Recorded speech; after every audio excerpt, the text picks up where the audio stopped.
The English Channel, the world's busiest shipping lane. Every day, tens of thousands cross it by ferry. It's a safe, routine trip. Until one ship capsizes just over a kilometre outside port. Within 90 seconds, hundreds of people are fighting for their lives in the icy water. 193 die in Britain's worst maritime accident since the Titanic. Now, with advanced computer simulations, we reveal exactly what went wrong on the Herald of Free Enterprise. Disasters don't just happen. They're a chain of critical events.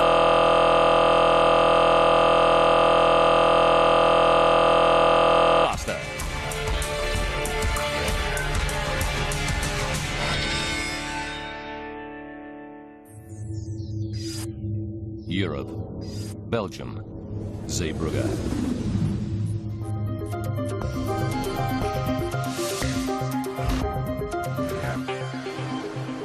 Ferries from England and Germany sail in and out of this bustling North Sea port every day.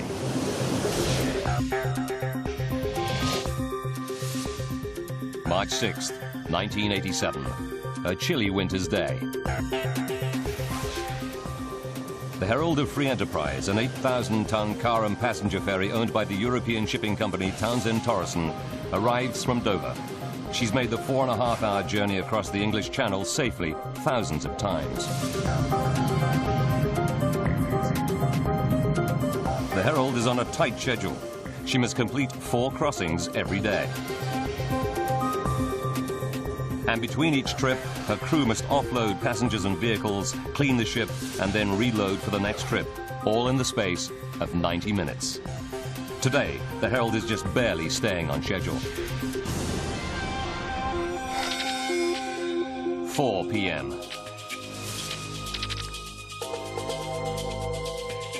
Assistant bosun Mark Stanley finishes up cleaning the car deck, ready for the return trip to England.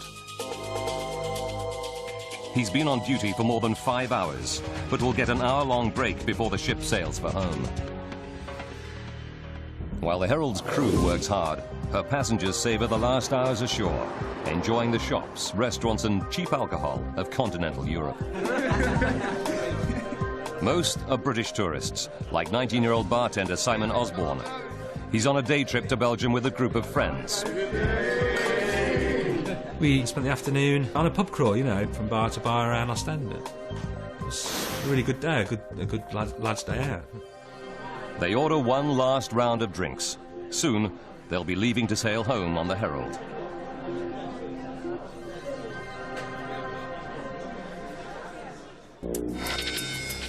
"4:30 p.m. Assistant bosun Mark Stanley completes his duties and heads to a crew cabin for his break. He won't be needed on the car deck again until just before the ship sails at 6 p.m. On the bridge, the Herald's captain, David Lurie, who has 10 years' experience commanding ships. He double-checks his route home across the channel. It'll be his second crossing of the day. By 5 p.m., cars and trucks are starting to roll onto the Herald's lower car deck through her giant bow doors. A cut-price ticket deal means the ship will be at capacity tonight, and the crew have just 1 hour to complete loading. Once the lower deck is full, the crew must load the upper car deck.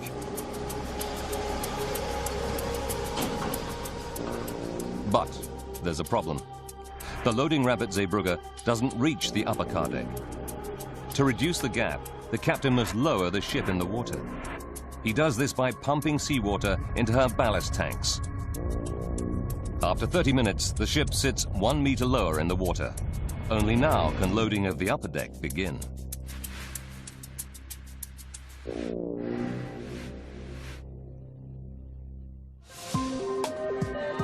The cheap ticket deal means the ship is packed with passengers too.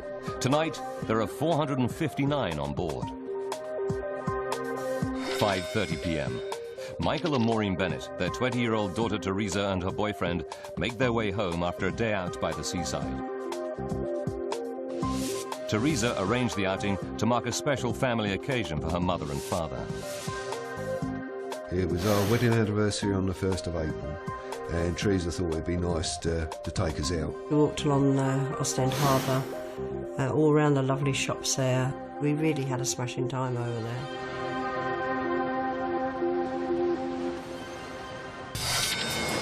"5:45 p.m.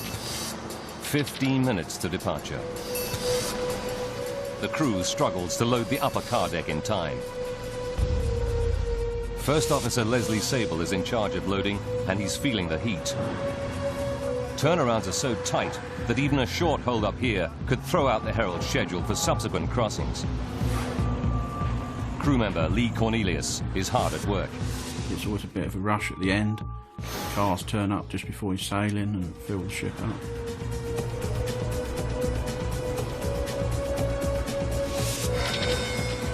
"5:57.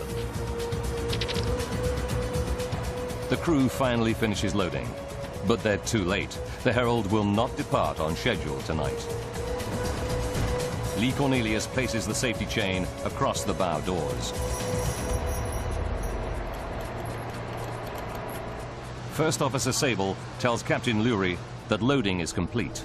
Okay, loading complete. Copy that. Then he heads for his position on the bridge. Stations, all stations. Herald of Free Enterprise, about to leave the harbour, proceeding outwards. The announcement Harbour Stations calls crew members to their posts for departure. Lee Cornelius leaves the car deck to report to his station.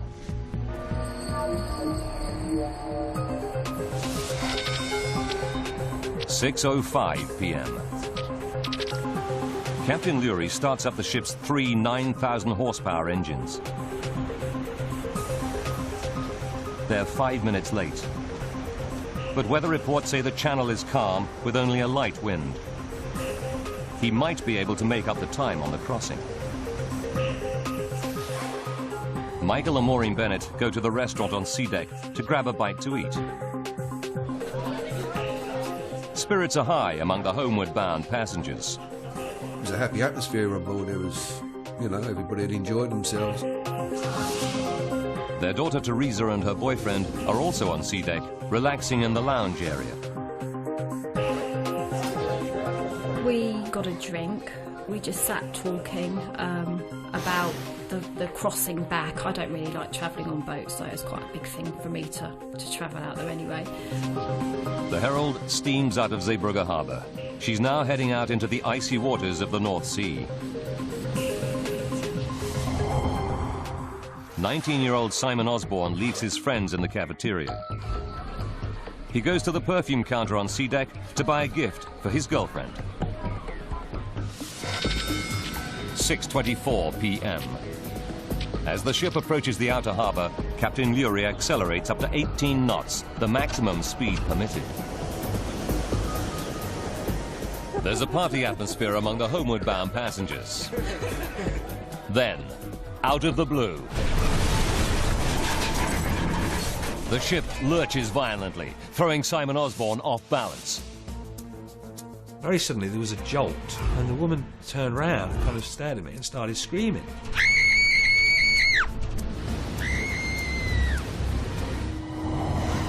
In the cafeteria, people think nothing of it. Government worker Michael Reynolds recalls the scene. You heard the odd person say, "Cheers," with a typical British sense of humour. The ship stabilizes, and everything returns to normal. The passengers go back to having fun. But down below, on the ship's car deck, something is terribly wrong. Just over a kilometre outside Zeebrugge Harbour, something is desperately wrong on the Townsend Torreson ship, the Herald of Free Enterprise. The Herald starts to veer off course. Captain Lurie wrestles with the controls, but she's not responding. Then on E-deck, the lower car deck, a crew member alerts one of the assistant pursers. There's a big problem. Water. Vast amounts of it pour down the stairs from the upper car deck. The purser races up the stairs to sea deck, where there's a radio. He desperately tries to call the bridge, but there's no response.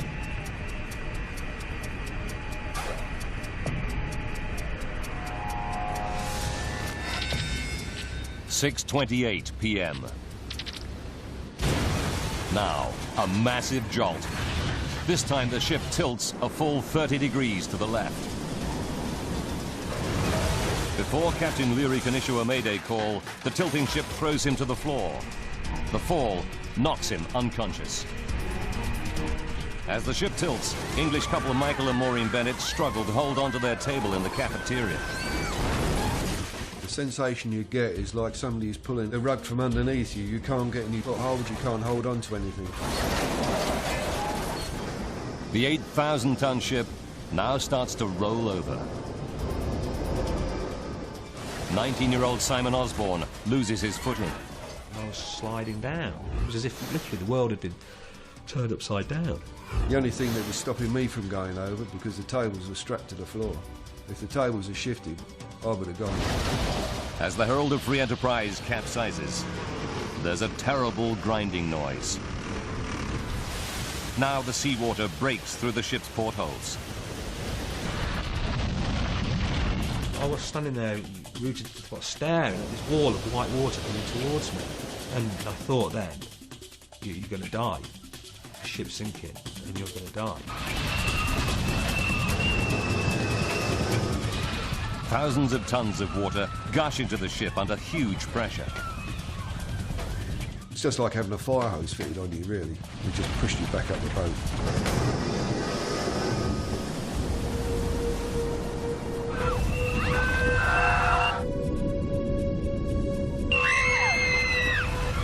Michael Bennett's wife Maureen can't swim.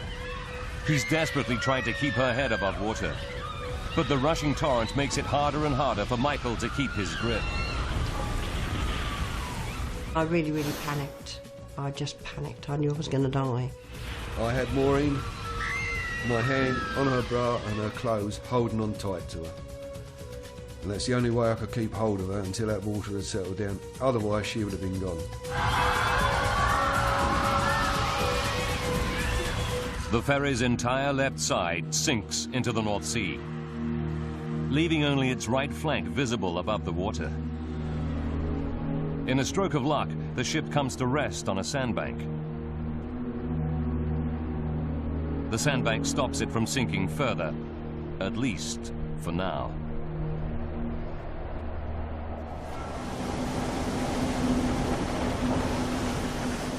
At the edge of the harbour, the Belgian vessel Sanderus dredges the shipping channel. She's about 1 kilometre from the Herald. Her crew sees the bright lights of the Herald flicker and then go out.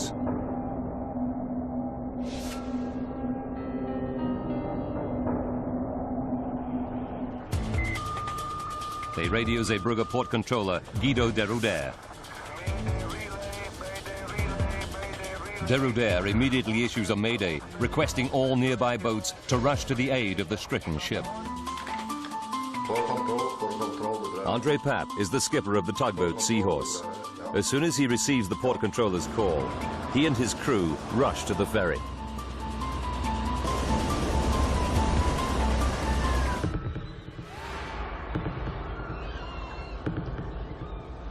Inside the flooded Herald, more than 500 passengers and crew fight for survival. A dazed Michael Bennett struggles to keep his wife Maureen afloat in the freezing water.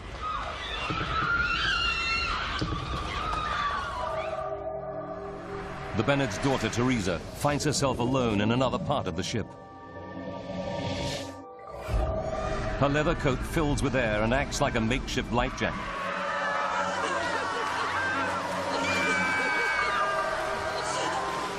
But now, people struggling in the water below her try to grab her to stay afloat. You could feel people holding onto your coat, holding onto your trousers, and literally trying to climb over you. One of the worst things is you've got someone holding onto you and then all of a sudden it's gone.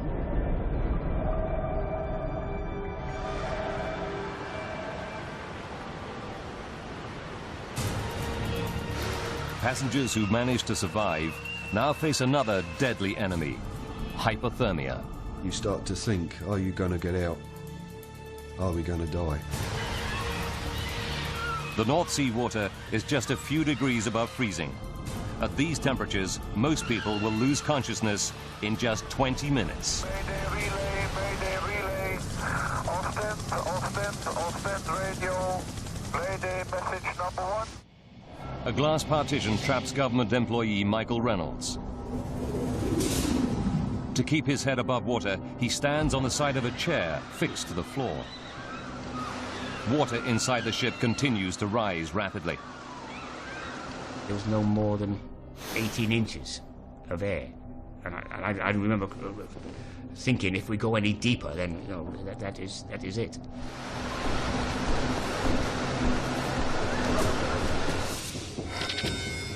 "6:40 p.m. 12 minutes since the Herald keeled over. The rescue tugboat Seahorse nears the 8,000-ton ship. The tugboat crew break windows to get to the panicking passengers trapped below. 6:43, 15 minutes since the capsize. The water levels finally stabilize. Teresa Bennett has no idea where her parents and boyfriend are. She shivers. The water is just 3 degrees Celsius. The water was very, very cold indeed. Your body just shuts down. If Teresa isn't rescued in the next 5 minutes, she risks losing consciousness. Drowning would then be inevitable.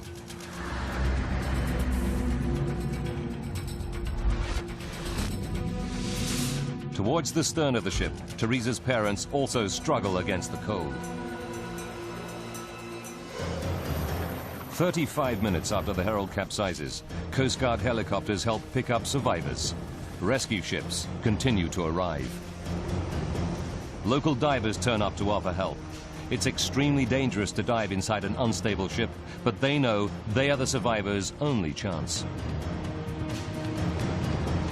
Belgian Piet Lagaste is a diver from a local salvage company. He makes his way through floating bodies and debris, calling out to people in the darkened ship.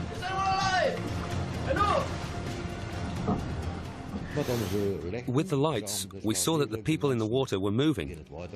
We also saw people in the water who were motionless, who had probably died, but we went for the people who were moving, who put up their arms or called, because you know these people are still alive. Further along sea deck, Simon Osborne is all alone. His friends are nowhere to be seen. All around him, silence has fallen. There were these people shouting, screaming, and as the time went on, it became less and less. A diver reaches an exhausted and frozen Michael and Maureen Bennett. Rescuers throw a rope down to them. They're just in time. As they pull Maureen up to safety, she loses consciousness.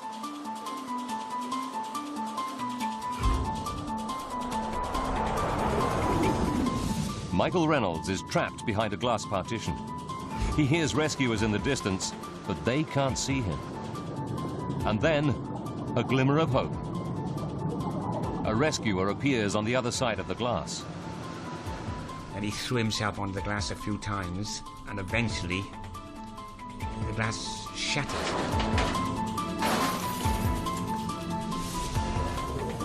Now an exhausted Simon Osborne hears glass breaking. Realizing rescuers may be close, he swims towards the noise. Then one of the divers spots him.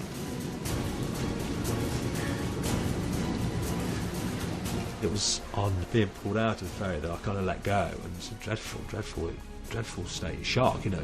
I was in deep, deep shock.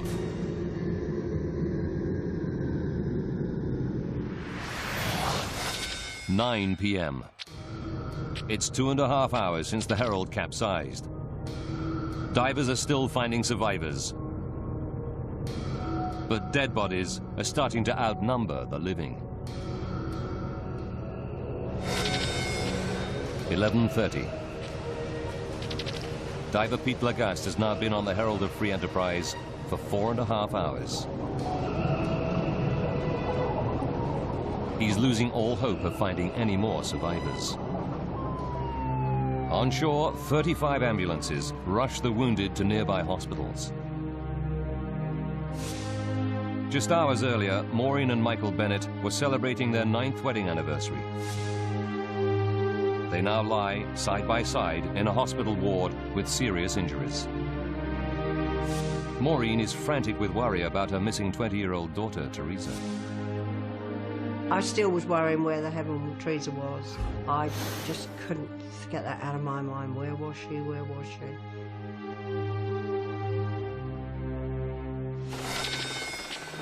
(2:45 a.m.). More than 8 hours since the capsize. Now the tide starts to rise rapidly. It creates dangerous currents inside the ship. Rescuers must suspend diving until dawn and the ebb tide. Any hope of finding any more survivors disappears. Many friends and families separated during the capsize learned their loved ones did not survive. Others face an agonizing wait for news. It's been 8 hours since the capsize, and Maureen has no idea if her missing daughter Teresa has survived.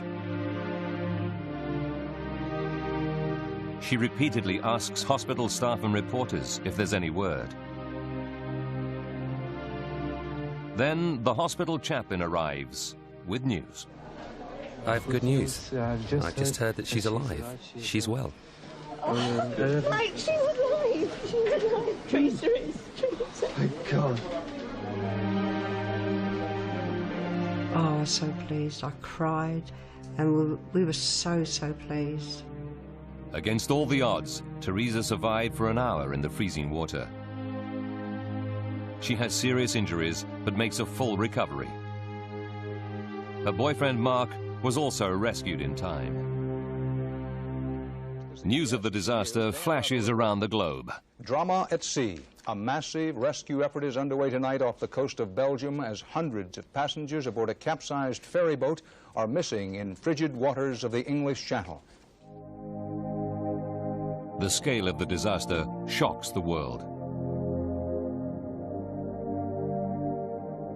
Early reports put the death toll at 150, making it the worst peacetime British maritime accident since the sinking of the Titanic in 1912.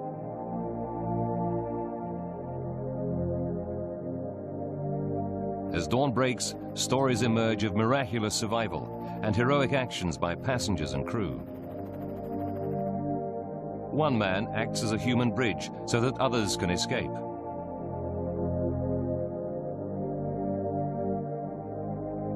A truck driver rescues a 5-year-old girl whose whole family are lost.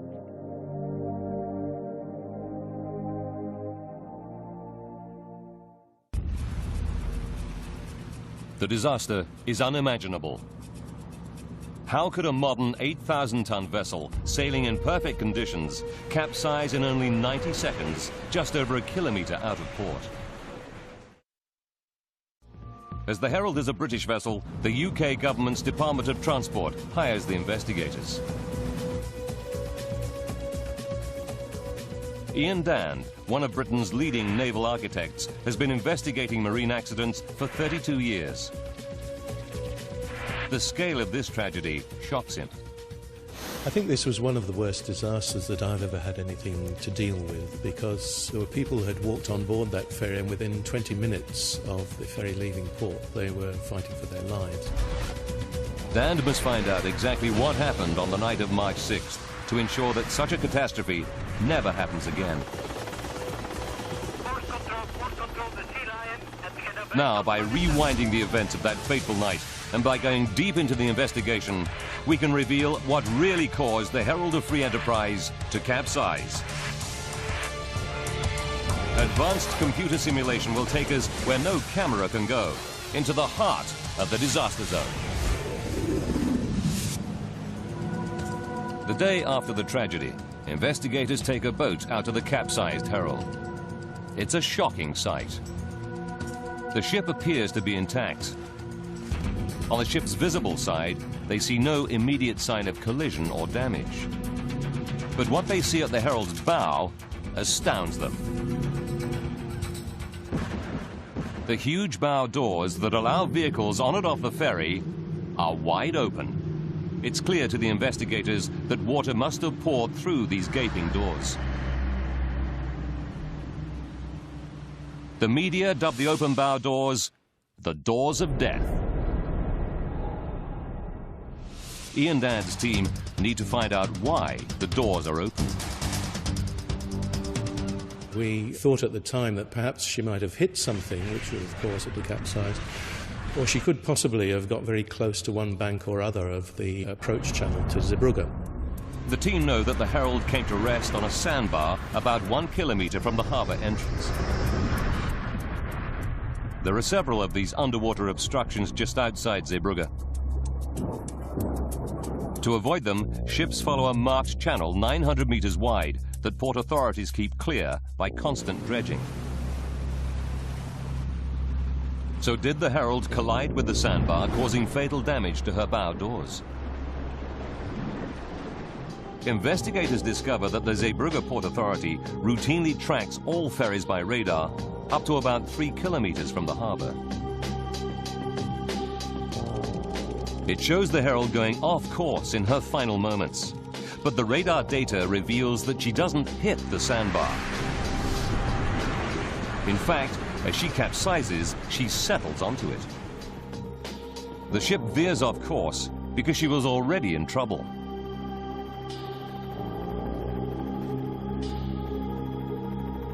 The sandbar is not a nemesis, but a savior. It stops the ship turning turtle, saving many lives.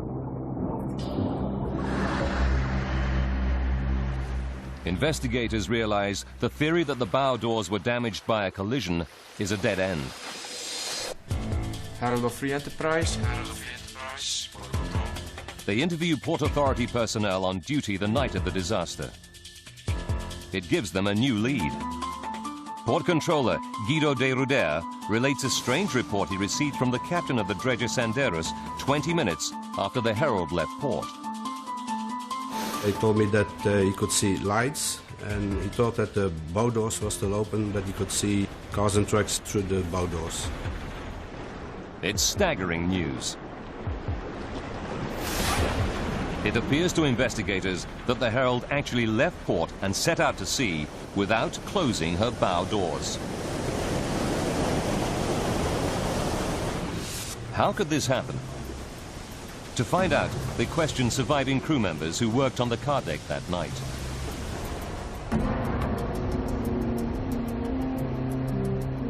They learn that it's the job of First Officer Leslie Sable to supervise the loading of vehicles. It's also his responsibility to get the Herald loaded swiftly so that it can depart on time. If he fails, he could be reprimanded by his bosses. It was such a difficult market to make a lot of money in, and of course one got commercial success by turning the vessels around very quickly. 30 minutes to disaster. The team discover that tonight Sable is under pressure. The cheap ticket deal means the car deck will be full.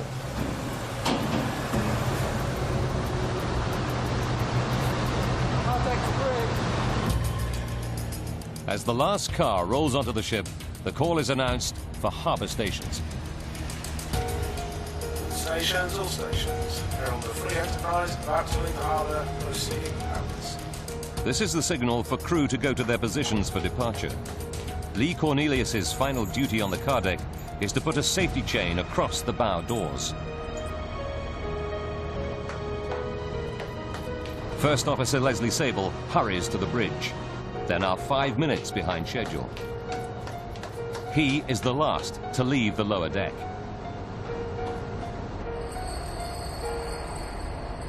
Harbour stations is also the signal to close the bow doors using a hydraulic control lever on the car deck. Investigators discover the responsibility for this crucial job falls to Assistant Boatswain Mark Stanley. Stations, all stations. But when they question Mark Stanley about his actions that night, they're in for a shock. When he should be on the car deck closing the bow doors, Mark Stanley is still asleep in his cabin. He took a nap after the ship docked in Zeebrugge, but slept through the call for harbour stations. The Enterprise is about to leave the harbour. Proceeding.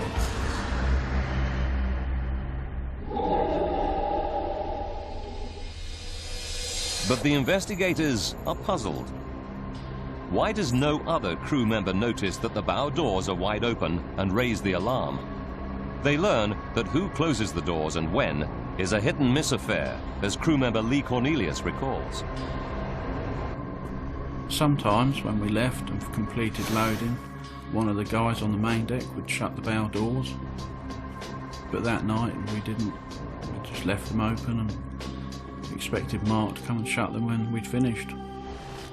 The bow doors are left open because the assistant bosun is asleep, and on this night, no one else does the job for him.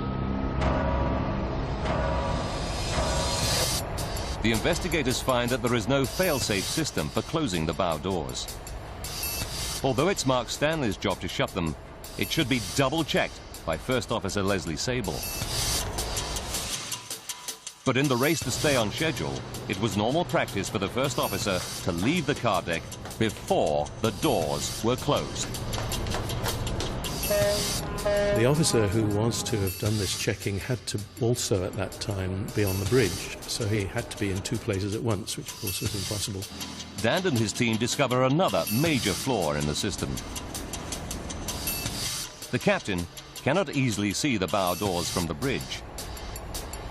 So unless a crew member tells him otherwise, he automatically assumes they are closed.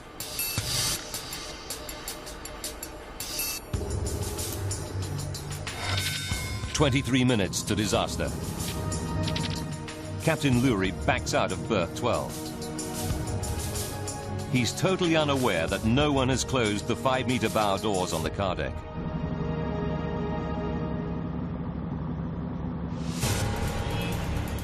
It's clear to investigators that a combination of human error and poor systems causes the Herald to sail with her bow doors open. But this shocking discovery still doesn't solve the mystery of the Herald's capsize. One of the big puzzles was how so much water could get onto the vehicle deck when it was 10, 11 feet above the calm sea level.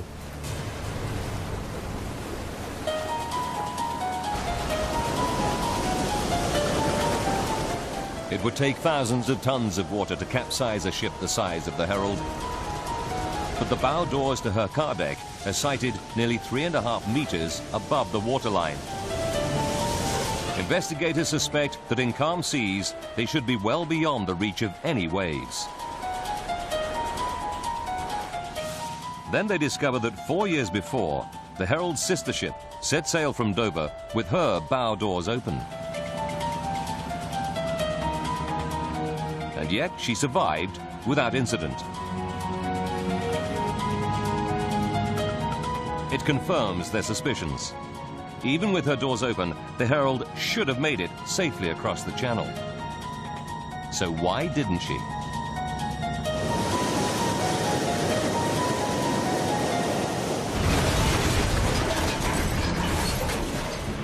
Investigator Ian Dand starts to explore what could reduce the clearance between bow doors and waterline. He discovers that the short loading ramp at Zeebrugge causes a problem. It's not long enough to reach the Herald's upper car deck. So Captain Lurie must fill a ballast tank in the bow with seawater to lower the Herald to the right level.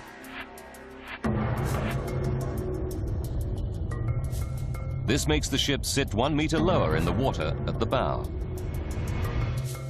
The operation reduces the clearance between bow doors and waterline to 2.5 meters. Zeebrugge harbour is relatively shallow, just 15.5 meters deep. Dan has a hunch that this plays a role. As the ship sails, her movement creates low pressure under the hull that sucks the bow downward. In deep water, the effect is small, but when Dan runs tests, he discovers the effect is much greater in shallow water. As the water is forced through the narrow gap between ship and seabed, it rushes out from under the hull faster. This surge of water creates an area of low pressure under the ship, dragging it down even further. As the Herald sails on March 6th, the clearance between her open bow doors and the waterline is just 1.5 meters. Sailing in this condition would be risky, but investigators are not convinced it would be enough to cause the capsize. So how did so much water get onto the Herald's car deck? There's only one way for them to find out. Berth 12, Zeebrugge Harbour, May 10th, 1987. 9 weeks after the loss of the Herald, Ian Dand begins a crucial experiment aboard her sister ship, the Herald of Free Enterprise. He is set to restage the Herald's final, fateful journey. The Pride is identical to the Herald. She's weighted with the same amount of ballast. The weather and tidal conditions are the same.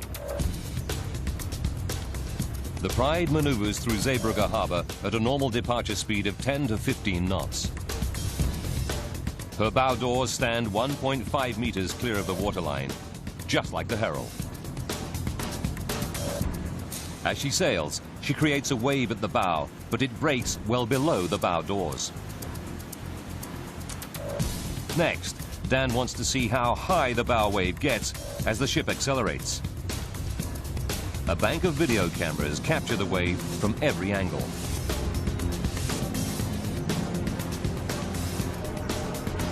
At 16.9 knots, the wave crests safely below the bow doors, rolling away from the ship. Then, Dan instructs the skipper to increase the speed. The ship is now sailing at 17.4 knots. The acceleration has an immediate effect. Not only does the bow wave increase, but it also changes direction. Instead of rolling forwards, the wave splashes back, up, towards the bow doors. Compelling, but not conclusive. The wave is only 2.5 meters, still not big enough to flood the car deck. Dan believes the Herald was sailing faster when she left port. He ups the speed half a knot to 18 knots, the maximum permitted speed.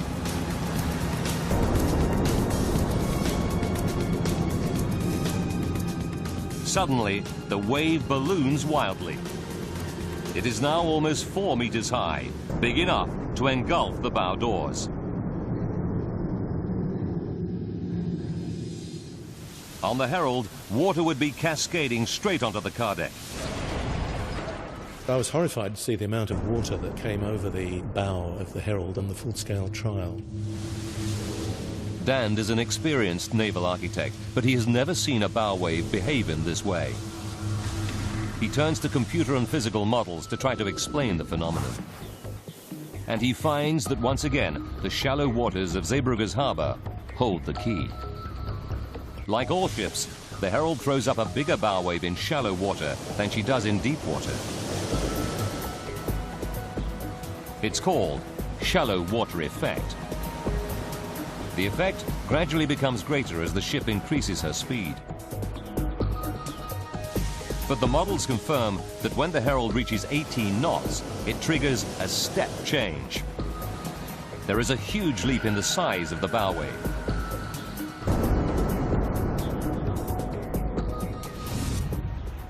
Just half a knot of extra speed, combined with Zeebrugge's shallow harbour, makes the critical difference. Of course, one of the big tragedies of the Herald is had it not been in that comparatively shallow water coming out of Zeebrugge, it might have got away with having the bow doors open for quite a long period of time, and people might have spotted that they were open and closed them. Instead, the bow wave of almost 4 meters surges straight through the open doors.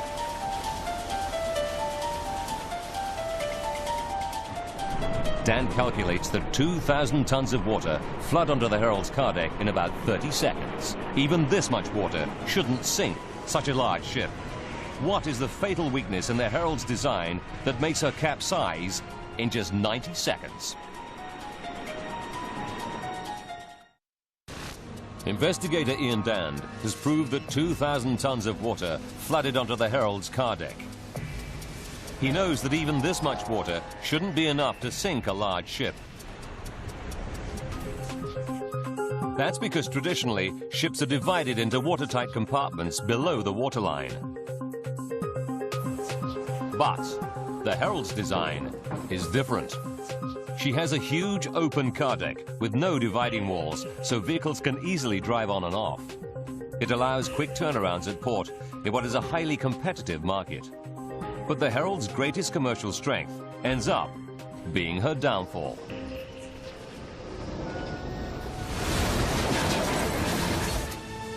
Investigators calculate that with 2,000 tons of water rushing around her car deck, the Herald would become unstable very quickly.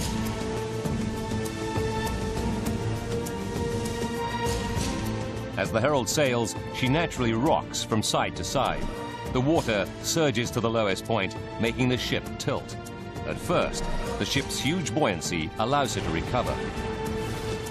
Water is rather an unstable entity and would rush to one side or the other of the vehicle deck, acting like a sort of pendulum, if you like. With each swing, the water surges more violently, causing the ship to tilt more steeply. Eventually, the ship reaches a point where she's unable to recover.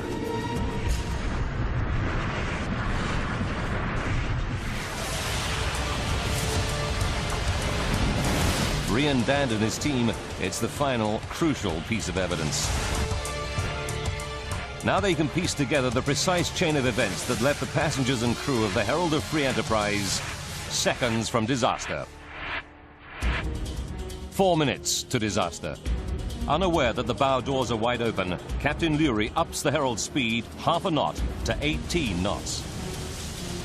In the shallow water of Zeebrugge's harbour, this makes the bow wave dramatically bigger. 90 seconds to disaster. 2,000 tons of water flood the ship's open car deck. 60 seconds to disaster. As the water surges across the car deck, passengers feel a violent lurch. Now the wave starts to carry cars and trucks with it. 30 seconds to disaster. The ship tilts 30 degrees to the left. It's the point of no return. The ship turns on her side to lie half submerged in the icy waters of the North Sea.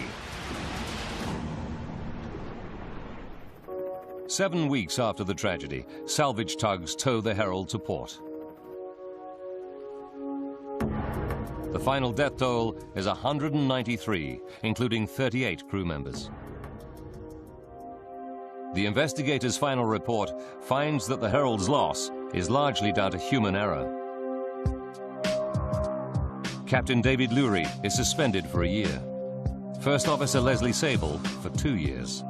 And the man who failed to close the bow doors, Assistant Boatswain Mark Stanley, is found seriously negligent but escapes further punishment. The report finds that ultimately, poor management by the Herald's owner Townsend Torreson is to blame. The British Department of Transport hits the company with a £400,000 fine. For survivors like Simon Osborne, the night on the Herald of Free Enterprise still casts a long shadow. The worst aspect of the whole thing was losing my 2 friends. You don't expect to lose 2 close friends at that age. I had to meet their parents and talk to them about the day that we'd had, you know. To go to their funerals and memorial services. They were just They were just emotionally draining experiences for an 18, 19-year-old guy. Survivors Michael and Maureen Bennett find the disaster has transformed their outlook on life. If we want to go down the beach, we go today. We don't go tomorrow, because tomorrow never comes. It never came for us on that ferry. So we do things when we want to do them now. Their daughter Teresa, too, knows how close the family came to tragedy. There wasn't many families where all of them went and all of them came back, so we are really lucky to be alive. The disaster led to a major rethink of safety measures on British car ferries. Closed-circuit TV cameras now allow captains to see the bow doors from the bridge. And indicators also tell them when the doors are closed. Shipping companies must modify their vessels to improve stability with features such as dividing bulkheads. It means that if a ship takes on water, it must be able to survive for at least 30 minutes without capsizing. The Herald of Free Enterprise disaster was a wake-up call to the maritime industry. The safety regulations it prompted have set a new high standard for the world to follow.